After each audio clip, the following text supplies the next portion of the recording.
Hello, everybody. Episode 5. Before we get started, there's one important thing that I would like all of us to share, which we didn't do last time. If you could just start with me. Ready? 3, 2, 1. No one fucking cares. Louis Barbaria, come on. No one fucking cares. Thank you. All right. So we're here at Catskill Mountain Moonshine with Mr. Louis Barbaria. Before we get started, we did want to talk about someone in particular. Go ahead. Yep. For those of you who don't remember us, Carmen, Jason, this is Lou. He's our guest today.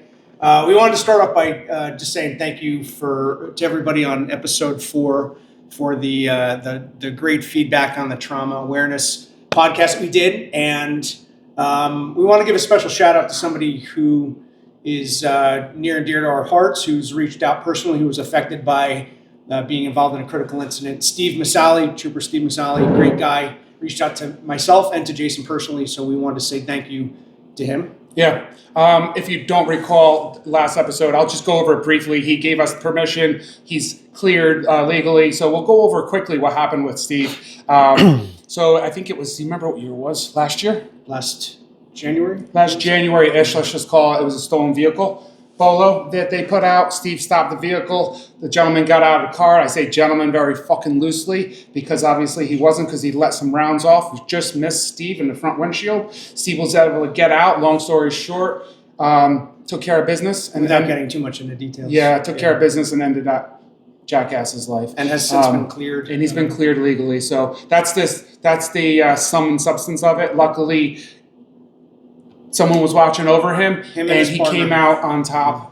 He's since been retired, and he reached out. So thank you, Steve. We appreciate it. And thank you to his partner, too, and we thank you guys yes. and everybody involved in those critical incidents. So for sure. We just want to say at some point we're going to do a part B to that episode and maybe have a guest speaker, but that'll be down the line. We're discussing it right now. Yeah. So on to this episode. Yeah, so we have Louis Barbaria here at Catskill Mountain Moonshine. Louis's been open for a few years. I know Louis from the commercial vehicle unit on state police. Approximately 8 years I worked with him.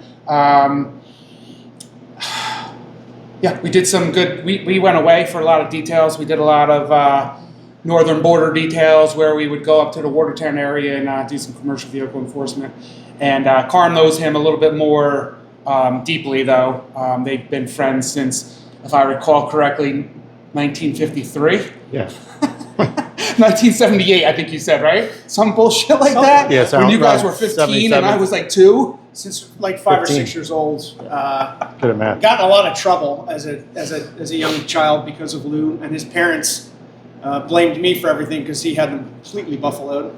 And but yeah, we've been friends since elementary school, and Lou's still best friend since that time, and we've been through high school together.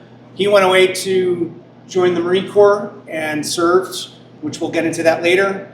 I went on to do something different, college, and we kind of reoriented our career paths together with the state police. He worked predominantly in uniform. I worked in the Bureau of Criminal Investigation, and we've stayed tight ever since. And I helped to push this business to mention it to friends and coworkers to get them to appreciate it for what everybody else does. So Absolutely. Without further ado, tell us a little bit about yourself. You're so handsome. Oh, yes, I am. So we'll start with the state police career. I would imagine joined 2000, September 11th, deployed down there, came back from there, deployed to Iraq in 2004 to 2005, came back, joined the truck unit. After the truck unit, became a sergeant, went down to New York City. From New York City, I continued as a sergeant, went to the Thruway. From the Thruway, went back to Troop F Commercial Vehicle Unit, and that's where I retired from. Pretty short, simple. Yeah, that's perfect, actually. Yeah. But you did how long? You did 22? It was 22 years. I had some military town of Saugerties police time that counted. So it was 22 years with the state police. Okay. And during that time, you were also explained that you were you were in the Marines? Yes, I joined the Marine Corps Reserve in 1991. I went to boot camp, did some training, ended up in Newburgh, New York from 91 to 2012. During that period, like I said before, I deployed to Iraq in 2004 to 5. 2012, I went to a chemical biological incident response unit in Indian Head, Maryland. I was there about 2 years, and then I went up to Devens, Massachusetts from 14 to 2021, and I retired after 30 years. But you're also a combat veteran and not just somebody Yes. who worked in Yep. an office. You were in an active combat zone in Iraq in 2005, right? 4 to 5, 2004, yes. Would you like to tell us a little bit about that? What unit you were assigned to, what you did there? I was assigned to a Marine Aviation Logistics Unit. I did a lot of flying when we were there. That was primarily moving stuff back and forth from Marines to gear, whatnot. Got to go on a couple convoys. I did a lot of flying. And when I flew, I used to stay at a different location for quite a period of time. So all in all, it was a great experience. Great Marines I served with. Still very close with them. But it was, I'm going to call it a successful deployment. Do you find, or did you find that the relationships between members of the state police and former Marines, or while you were a Marine, it's a similar, or is it completely different? Are there some similarities? What do you think about? I think the paramilitary in the state police is kind of the same. We're friends. We're not really close, but we've been friends. Yep. I just think that because, and when you're with the state police and you go on a deployment, Hurricane Katrina, 9/11, or you go to the border, you get that bonding time, that camaraderie where just working the road and then going home at night. So I think that builds upon it, and doing that in the Marine Corps really built upon it. Sure. So similar, but you probably built some stronger bonds within the military. Yeah, and some were both. Some of the great bonds I have with people that were in the state police, and then also people that were part of my reserve unit. Sure. And/or I deployed with. You made mention, we've spoken about this numerous times, about personal lives, and Louis and I know each other probably better than most other people know each other. So I know where you're going. I know where you're going to go. Can I set this up a little bit? Yeah, sure. So during the last attempt to tape this, we talked about some what was the most difficult part about deployment, or within the state police. We wanted Louis to bring up some things that he found difficult to deal with. And he brought something up which I want him to talk about, which I never knew about. And it's just funny how stuff like that happens. Not hilarious and ha-ha funny. It's just coincidental that you just, when you hear the story, it's nothing amazing, nothing horrible. It is horrible, but it's just one of those things where you don't realize what somebody's going through. Right, certain things affect certain people in a different way. Yeah, that's a better way of saying it. Good job. Which kind of ties into the previous podcast. It does. Why we wanted him to touch on this. So. Yeah, so please, the question basically is, what was the most difficult thing within the military that you had to deal with? And as I explained last time, it was getting a phone, back up a little bit. When I deployed, my wife was pregnant. So during the deployment, a few months into the deployment, I get woken up in the middle of the night that I have to call my wife. And it's not like you walk down the hall and grab a phone. You have to get to a good area, satellite phone, whatever you got to do. So that was a little bit of a challenge. And luckily, the person that woke me up is still in the state police.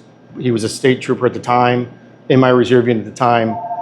He wasn't with me in my unit at the time. He was with another unit. But anyway, it was somebody I knew, and he said, "It's okay, Lou, it's okay."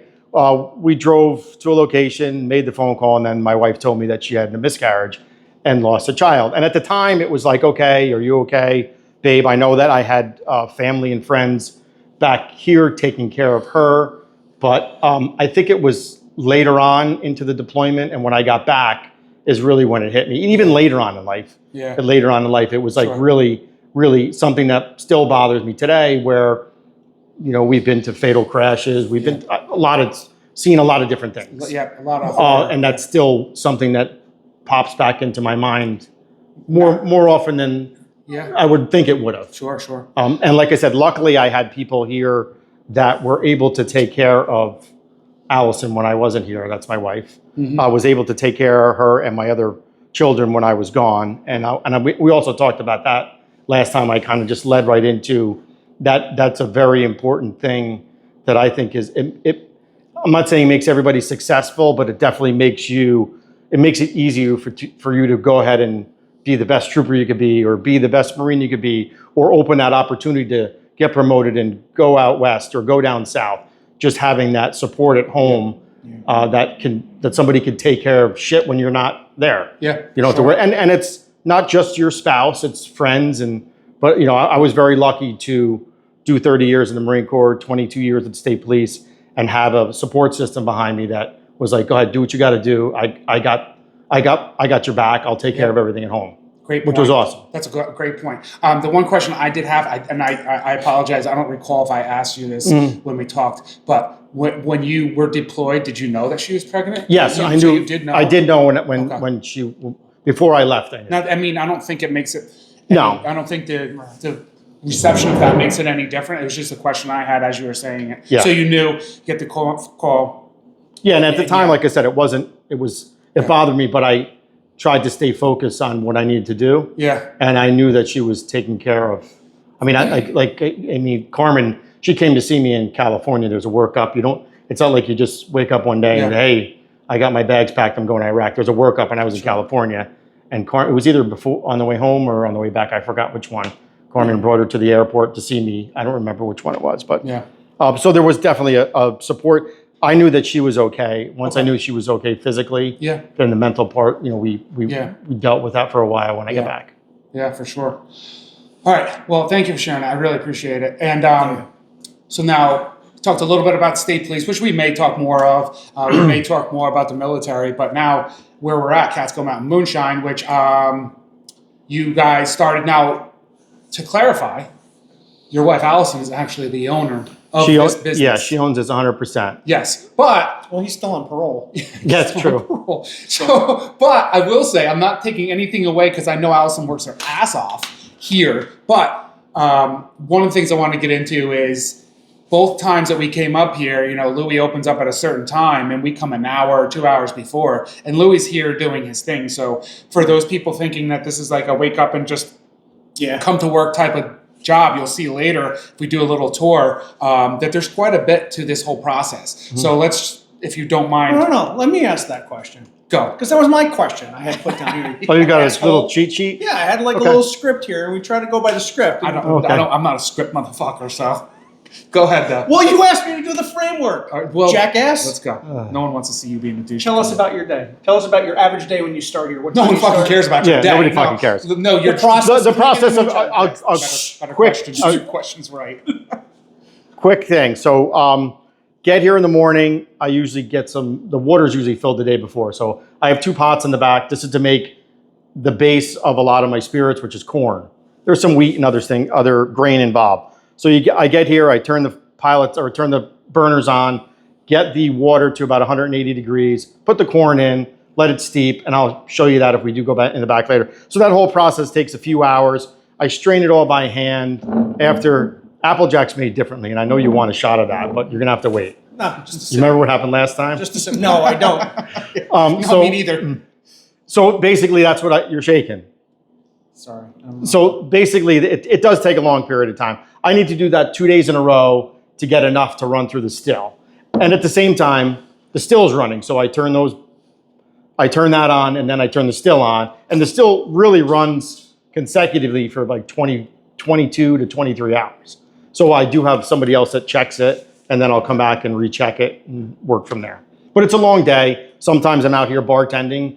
When we first opened, Allison and I, there was somebody else here as well, but we were basically working from 7 in the morning to 2 o'clock in the morning, a few days a week.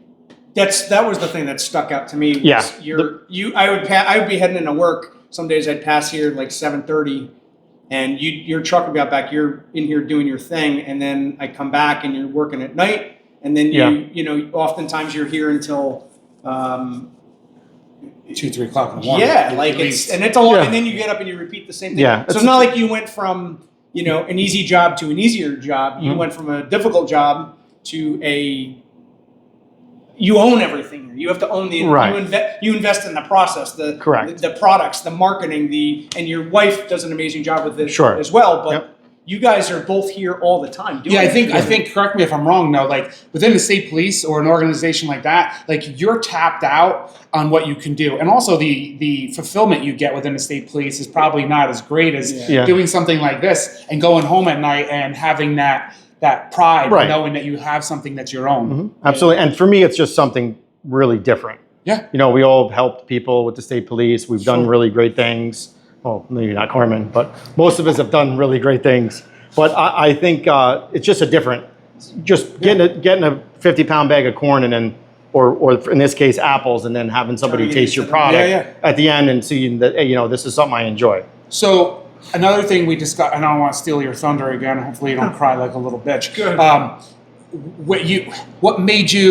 What had this epiphany, or what we were like, man, this is what I want to do. Yeah, that was my question too. You stole that one, but thanks. Well, really quick, used to make cider, made a little bit of wine. I had a friend who was a plumber. He had a still. He had made brandy before it out of blackberries. And we came up with an idea to run my cider through the still. Came out pretty good. That turned into, probably every 6 months we did it for maybe a year or two. My son was on a travel football team, went down to Tennessee, Gatlinburg, went to a couple different distilleries down there, and it kind of was like a light bulb in my head, you know, something, there was not one around this northern Ulster County area, so I figured, you know, why not try it?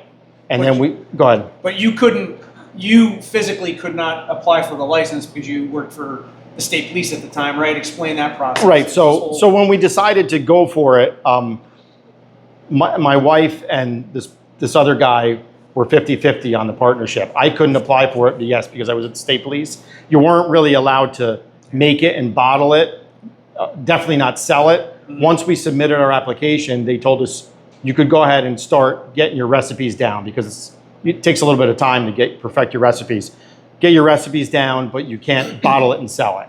You can get it, start putting it in barrels if it's good. So that process took about 6 months, and it was my last day of work was December. We opened up here, I think it was February 22nd or something, like pretty much. And again, that was 22, correct? 22. It was like right when I retired. Right, I was off the books, but it was right when we retired. And then just to the berry thing we were doing, apple thing, but we really wanted to concentrate on something that we could keep and get not all year round in New York. So that's why we went with grain, specifically corn. Corn can stay in 50-pound bags in a dry, cool place for a long period of time, and then you could just keep making it. And a lot of the products we have are made out of the corn. It's so fascinating to think about the process that you go through and all of the work you put into the product. Explain your product has to include New York ingredients, right? Explain that so to us. 75% of the ingredients have to come from New York, and that's the spirit itself. So if you're making whiskey, 75% of the grain has to come from New York. In our case, like the apples, that's 100% apples, the Applejack. Yeah. This is corn whiskey, or this is made with corn. Yep. New York, I think this is Exit 20. Oh no, this is regular whiskey. That's made with 100% corn, aged in a barrel for a month. The espresso down there, it's 100% corn. And after the spirit is done, it's steeped with fresh espresso. The same with the black tea if it's down there. The vodka is made out of grain from New York. It's 100%. It's not. Which is pretty cool. Yeah. As part of your distiller's license. As part of your distiller's license, you have to do that. You have to get the farm distillery, which I have. Yeah. And they're very lenient with it. You know, you're allowed to have a full bar. We have recipes that we gave to the federal government for Jello shots, for actual single serve cocktails that are already ready to go.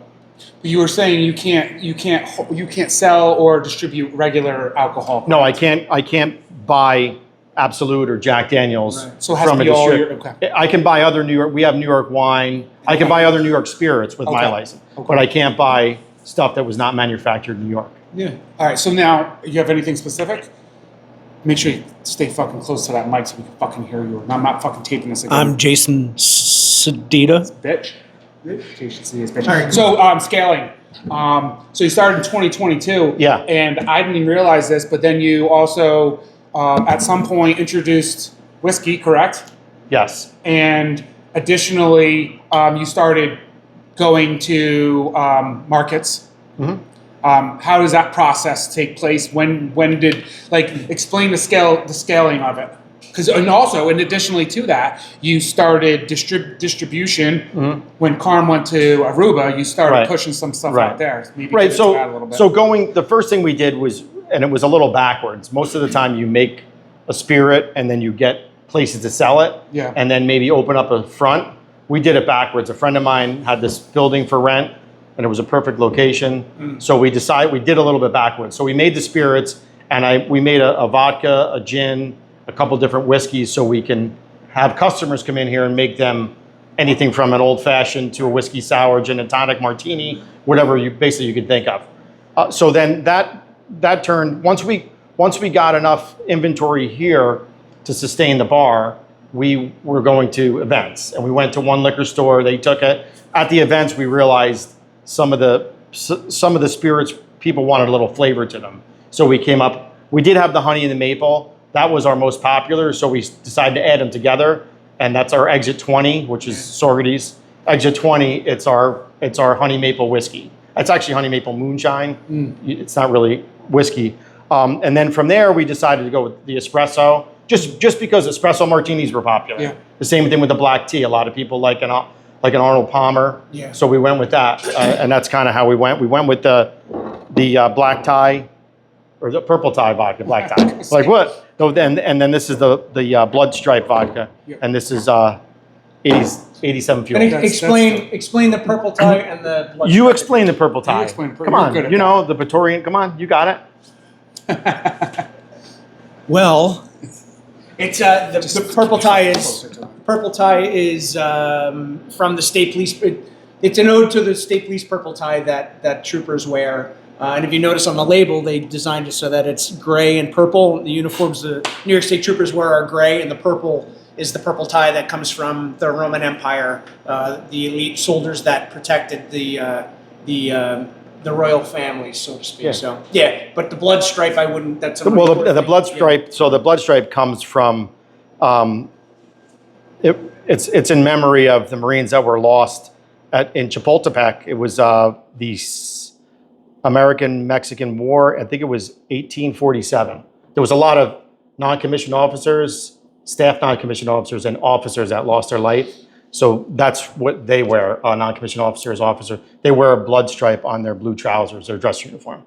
So if you're a Marine, you definitely know what that means. If you're with the state police, you know what this means. Yes. This one, I was really surprised that there were no restrictions on it. So it's 87 fuel, but it's 87% alcohol, so it's 174 proof. Didn't the space shuttle use that to fuel the last voyage? I'm not really sure. I'm not really sure. I don't think so. Not something. This We is sampled that last time we were here. It's 174 that proof, is dangerous Yeah. stuff. and you can feel it burn as it's. Yes.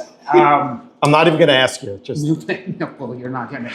If anybody doesn't know, if you're anywhere near or come near the Saugerties area, exit 20 off of 87, Catskill Mountain Moonshine is literally 5 minutes, less than 2 miles off the highway. So it's a hop, skip, and a jump. Not bad.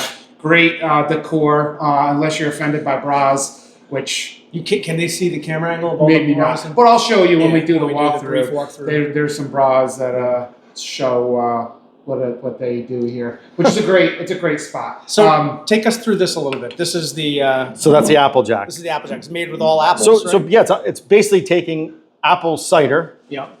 putting some yeast in it, let it ferment to make an apple wine or hard apple cider, and then when it's all done fermenting, it's very dry. It's not sweet at all.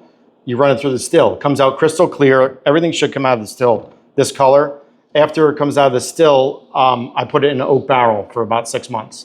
Just gives it that color. Yeah. And then Yes. it's usually about 110 when I put it in the oak barrel, and then we water it down to 90 proof. And that 90 proof, anybody in the Ulster County area would know there's a band called 90 Proof, country band. Their logo is on the bottle with us. So good friends of us. They played here before. Yeah. We go to their Great their band. events all over the What place. dictates what proof you put it at? We do. So every label that you see, Yep. we have to submit to the federal government first. Okay. Some require recipes like the espresso Yep. or the black tea. If it's something specific like vodka or gin, you don't need to tell them, give them a recipe, but but you basically have to tell them what it's about. The federal government gets it. They look at it. Make sure that this doesn't look like Jack Daniels and there's no competition with it. If there's a formula, they have to make sure that's right. And then what happens is it goes to New York State. Once New York State approves it, we send it to somebody to get printed. Allison makes the designs up, and then they send us back and we bottle it and we're good to go. Cheers. You're gonna do a little sip there. Here, let me get you one more. Lou. Sure. Thank you. What else? What else you got, Carm? Anything? And is there anything business-wise or within Catskill Mountain Moonshine that the average person may not know that you want them to know? Well, honestly, I'm trying to get us out there a little bit more. You know, I'm not a social media person. Yep. My wife's a social media person. The bartender works on it as well. Yeah. But just getting out there. Everybody does like the product that we find, and the cocktails are great. We have won awards for one of the best distillery, best craft cocktails, awesome. Top 3 best bartenders, whatnot. So I know it's just a fact that getting out. The local crowd that comes in, you know, it's our local crowd. They come in, but we're trying to get out throughout New York State and all over the country. Our spirits. That's what we're trying to do. Well, you also do like taste testings. You go to like the we go to the fair, bridge. right? We've done the walkway over the Hudson. We've done the Dutchess County Food and Wine Festival, the one at Catskill Point. We've done, and we're going to continue to do those. It's just getting the staff here to work while we're out doing it, and getting enough inventory to go out there and sell it. What's the hardest part of this business for you? Honestly, it's probably once you get all the recipes done. I think it's the marketing. You know, the marketing I think that can make you or break you. It's the more you put into it, the more you're out on social media. I mean, the shirts, you know, we'll get the shirts, they'll sit there, and then all of a sudden we'll sell out of them. Yeah. Then you're like, you know, different kinds of. By That's the a nice way, shirt. great. They're great shirts. Mention NOFC for non-regular customers, and Louis will throw in 10% off. Yeah, whatever. Yeah. I just made that up. They're just going to pay me the 10%. I will You compensate. literally just made that up. No, we work. So anybody that's not from the Saugerties area, I know a lot of our followers right now are, but for any of the Orange County or western part of New York State, it's an experience too. Like the bartender, Louis usually bartends, either that or his wife, or young lady Ariana is here. So I know she's maybe leaving soon, but like it's an experience. Mm-hmm. He makes. Besides your shots, they make like solid drinks. They make really good craft cocktails here. It's good. Yeah, it's an amazing. Not just saying it because it's Louis, even though I would say it. Yeah. But it's a good product so nice for sure. To me. What else? Anything? I think we've pretty much covered it. We just wanted to cover, you know, like get your business on our podcast because you're supporters of us. Yeah. We're obviously supporters of yours, and Catskill Mountain Moonshine is a great place to visit.